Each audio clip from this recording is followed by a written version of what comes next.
Сәлеметсіздер ме, құрметті көрермендер, каналымызға қош келдіңіздер. Әлемде және де Қазақстанда болып жатқан жаңалықтарды алғашқылар қатарына біле отырғыңыз келсе, арнамыздағы подписаться және де бір ғана лайк түймесін баса кетуді ұмытпаңыздар. Лайк түймесін басқан қолдарыңыз Кебатулланың қабырғасын ұстауын нәсіп етсін. Ал ендеше бастадым. Мамандар мамырда ең қауіпті күндерді атады.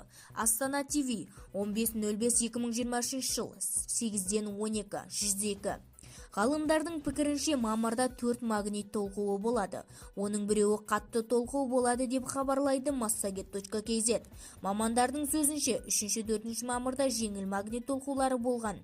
Ал 20-25 мамыр аралығында орта деңгейдегі магнит толқуы болады. Ең қауіпті күн 28 мамыр. Бұл күні жерде қатты магнит толқуы сезіледі. Ол созылмалы аурулары бар адамдарды жай-күйіне әсер етеді.